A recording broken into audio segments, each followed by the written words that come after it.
রাধে রাধে। কেমন আছেন সবাই? আশা করছি সকলে ভালো আছেন, সুস্থ আছেন। আমি সীমা বেঙ্গলি লাইফস্টাইল ব্লগের নতুন আরেকটি ভিডিওতে আপনাদের সবাইকে স্বাগত জানাই। এই মুহূর্তে আপনারা যেখান থেকে ব্লগটি দেখছেন সবাইকে সাথে নিয়ে আজকের ব্লগটি শুরু করছি। আশা রাখছি আজকের ব্লগটিও ভালো লাগবে। সকাল থেকে আজকে ব্লগটি শুরু করে নিই। এখন ঘড়িতে বাজে প্রায় 11টার মতন, আর এখন থেকে আজকে ব্লগটি শুরু করছি। সোজা চলে এলাম বিছানা চাদরটা আজকে ধুয়ে দেব। তার জন্য বিছানাটা আগে মানে মশারিগুলো খুলে নিচ্ছি আর কি। সমস্ত পুরো বিছানার কাপড় চোপড় সমস্ত কিছুই আজকে ধুয়ে দেবো আর কি। সেই যে সংক্রান্তির আগে ধোয়া হয়েছে, তারপর কিন্তু ঘরের কোনো কিছুই মানে ধোয়া পরিষ্কার মানে ঝাড়াঝুড়া কোনো কিছুই হয়নি। মানে পয়লা বৈশাখ গিয়েছে প্রায় আজকে 8 দিন হয়ে গেছে। তাই ভাবলাম যে অনেক দিন হয়ে গেল, একটু বিছানাটা একটু পরিষ্কার করে দিই। তার জন্য সমস্ত রান্নাবান্না সমস্ত কিছু সেরে সকালের খাওয়া দাওয়া কমপ্লিট করে নিয়েছি। বাচ্চারা চলে গিয়েছে স্কুলে, ওদের মানে স্কুল শুরু হয়ে গেছে, তাদেরকে স্কুলে পাঠিয়ে দিয়েছি। বর্মশাই চলে গেছে, সবাই সবার কাজে চলে গেছে, আমি আবার আমার কাজে লেগে গেলাম। সমস্ত কাজকর্ম সেরে সোজা চলে এলাম, আর বিছানার কাপড়টা একটু ধুয়ে দেবো আর কি। আর পয়লা বৈশাখ থেকে তো এই যে বৃষ্টি শুরু হয়েছে, রোজই একটু একটু বৃষ্টি হয়ে যাচ্ছে। যেমন রৌদ্র উঠে তারপর একটু পরে আবার বৃষ্টি চলে এসছে। আর আজকে সকাল থেকে দেখছি আকাশটা খুব সুন্দর, মেঘলা নেই তেমন বলবো না, যে মেঘলাও আছে কিন্তু রৌদ্রও আছে আর কি। তাই ভাবলাম যদি আজকে ধুয়ে দিই, তাড়াতাড়ি করে ধুয়ে দিলে আবার শুকিয়ে যাবে আর কি। প্রচণ্ড তাড়াহুড়োর মধ্যে কাজ করছি, খুব তাড়াতাড়ি কাজগুলো করছি। আবার আমার ঠাকুর ঘরে যাওয়া বাকি রয়েছে, সকাল সকাল আজকে স্নানটা করিনি। আর তার জন্য সমস্ত কাপড় চোপড় ধুয়ে তারপরে যাব আবার ঠাকুর ঘরে। তার জন্য খুব তাড়াতাড়ি করে মানে হাতের কাজগুলো সেরে নিচ্ছি আর কি। আর প্রথমে কাপড় মানে সমস্ত কিছু তুলে এনে তারপরে একটু এগুলি ভিজিয়ে রাখবো। প্রায় আধ ঘন্টাও লাগবে না, 10-15 মিনিটের মতন ভিজিয়ে রাখবো। তারপরে এগুলো ভিজিয়ে যাব একটু ঘরটা একটু ভালো করে ঝাড় দেবো। আর ঘরের খাটের নিচটা একটু কয়েকদিন ধরে মোছা হয়নি। এতে তো ঝাড়ু দেওয়া হয় রোজই, কিন্তু মোছাটা হয় না, খাটের নিচটা মানে মোছা হয় না আর কি। আর দেখলাম একটু অনেকটা ধুল পড়ে গেছে।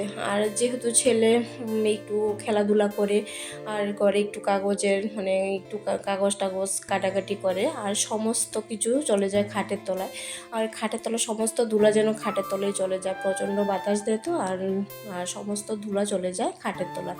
তাই ভালো করে ঝাড় দেওয়া হয় প্রত্যেক দিন সকাল সকালেই, মানে খাটের তলাগুলি ভালো করে ঝাড় দিয়ে নিয়ে আসি। কিন্তু তারপরেও যে এত ধুলা কোত্থেকে আসে বুঝেই পাই না। তাই সমস্ত কিছু ভালো করে আগে ঝাড় দিয়ে নিলাম, তারপর একটু ঘরটা মোছামুছি করবো আর কি।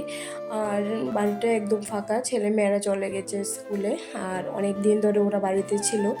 পরীক্ষার পর রেজাল্ট দেওয়ার পর এই প্রথম দিনই আজকে মানে ছেলে মেয়েরা স্কুলে পাঠিয়েছি আর কি। আর বাড়িটা একদম খালি খালি লাগছে, ভালো লাগছে না। আর এই তো মানে আকাশটা খুব সুন্দর, আর এদিকে রোদও আছে, আবার একটু মেঘলা মেঘলাও আছে। আর খুব সুন্দর ফুল ফুটেছে আজকে। আর স্নান টান করে তারপর ফুলগুলো তুলবো আর কি। আর আমার সমস্ত কিছু মানে ঝাড়টা দেওয়া হয়ে গেছে, তাই ভাবছি যে আগে বিছানা চাদরটা একটু পেতে নিই। আর আজকে এই বিছানার চাদরটা বিছাবো আর কি। বিছানার চাদরটা নতুনই মানে মেয়ে যে ঘরে পড়তে বসে ওই ঘরে মানে নতুন কিনে এনে সারে ওই ঘরে বিছিয়েছি। আর তুলে তারপর এটা আর বিছানো হয়নি। আর আজকে ভাবছি এ ঘরে একটু বিছিয়ে দিই আর কি। না আবার শুকিয়ে গেলে আবার তুলে নেব, যতদিন থাকে থাকুক। আর এদিকে মানে বিছানা চাদরটা বিছিয়ে তারপর চলে এলাম আবার মানে কাপড়গুলি ধুয়ে দিব। ধুয়ে মানে ভালো করে ধুয়ে তারপর আবার মানে ঘরটা মোছা বাকি রয়েছে। খুব তাড়াতাড়ি কাজগুলো সেরে নিচ্ছি, কারণ মানে আবার রৌদ্র কখনো আবার বৃষ্টি চলে আসবে, তাড়াতাড়ি করে আবার শুকাতে হবে সব কিছু। তার জন্য আর কাপড় চোপড় না শুকালে দেখবেন যে মানে কাপড়ে একটা গন্ধ থাকে, এই গন্ধটা একদম সহ্য হয় না, ভালোই লাগে না, গন্ধটা একদম বিরক্তিকর গন্ধ।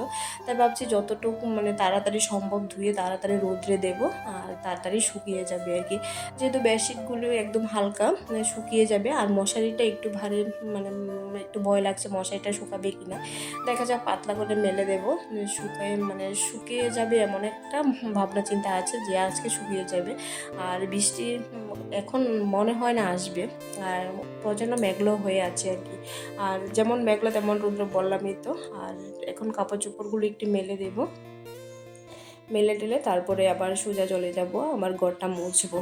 আর ঠাকুরের বাসনপত্র কোনো কিছুই আজকে ধোয়া হয়নি।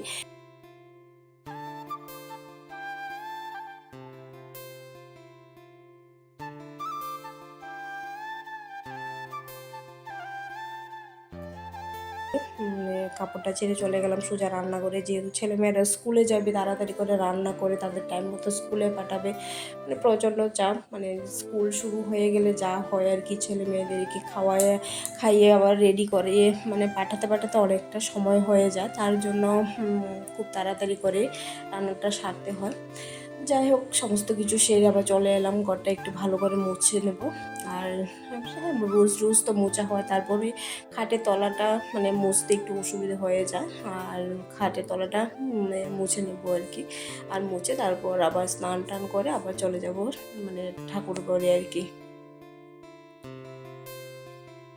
তো বন্ধুরা, আপনারা কে কোথায় থেকে ব্লগটি দেখছেন অবশ্যই জানাবেন। আর আমার পুরো মানে পুরো ব্লগটির মতো কোনো অংশে যদি ব্লগের কোনো অংশে যদি আপনাদের ভালো লেগে থাকে অবশ্যই একটি লাইক কমেন্ট করবেন। আপনাদের একটি লাইক কমেন্ট কিন্তু আমাকে অনেক মোটিভেট করে পরবর্তী ভিডিও করার জন্য। আর আর যারা আমার নতুন বন্ধু রয়েছেন, নতুন পুরনো বন্ধু রয়েছেন, তাদেরকে অসংখ্য অসংখ্য ধন্যবাদ। আর যারা এখনও চ্যানেলটি সাবস্ক্রাইব করেনি তাদেরকে বলছি যে তাড়াতাড়ি চ্যানেলটি সাবস্ক্রাইব করে আমার পাশে থাকেন। আর চ্যানেলটি সাবস্ক্রাইব করে যাওয়ার আগে অবশ্যই একটি কমেন্ট করে যাবেন, আর যাতে পরবর্তী সময়ে আপনাকে আমি ধন্যবাদ জানাতে পারি। আর এদিকে আমার মানে মোছা মোটামুটি কমপ্লিট হয়ে গেছে। এখন মানে তারপরে চলে যাব আবার স্নান করতে। স্নান টান করে আবার দেখা হচ্ছে আপনাদের সাথে।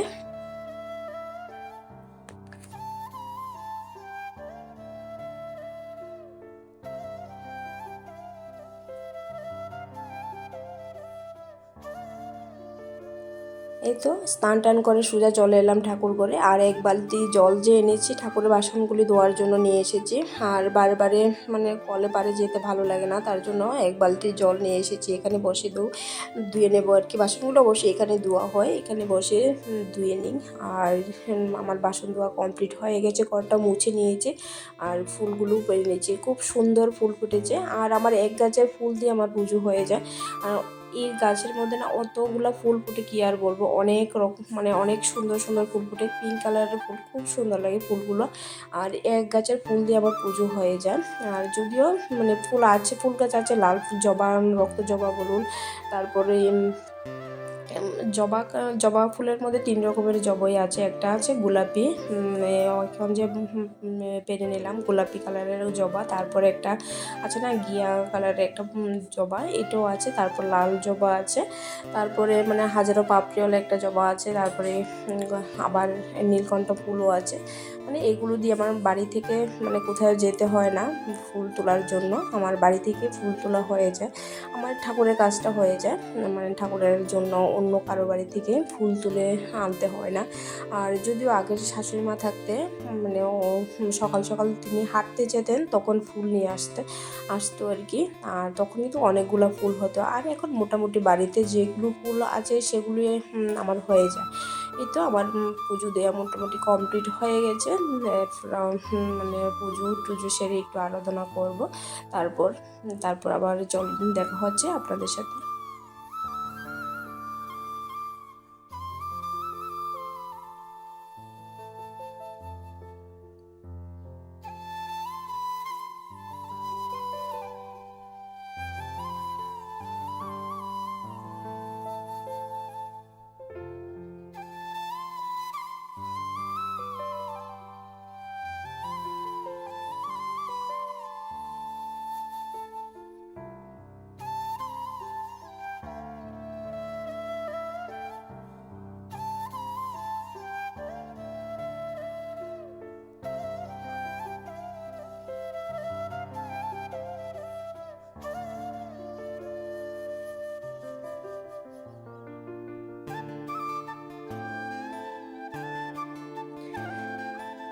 এই তো এখন ফ্রেশ ট্রেশ হয়ে চলে এলাম দুপুরের খাবার খাওয়ার জন্য। বাচ্চারা যেহেতু এখনও বাড়িতে আসেনি, আমরা এখন দুপুরের খাবারটা খেয়ে নিই। আর দুপুরে কী কী রান্নাবান্না হয়েছে সেটা আপনাদের সাথে শেয়ার করেছি। প্রথম আছে সাদা ভাত, কাঁচা লঙ্কা, লবণ, আর আছে ঢেঁড়স ভাজি, উচ্ছে ভাজি, আর পাট শাক, আম ডাল, আর আছে ডিম পেঁয়াজি। সিম্পল মেনু আজকে দুপুরে। আজকে কোনো রকম মাছ টাছ নেই। আর আজকে এইটুকুই রান্নাবান্না। আর এখন খাওয়া দাওয়াটাই সেরে নিই। আচ্ছা, আজকে ব্লগটা কেমন হয়েছে অবশ্যই জানাবেন। আর ভালো লাগলে অবশ্যই একটা লাইক কমেন্ট করবেন। আবার দেখা হচ্ছে পরবর্তী ব্লগে।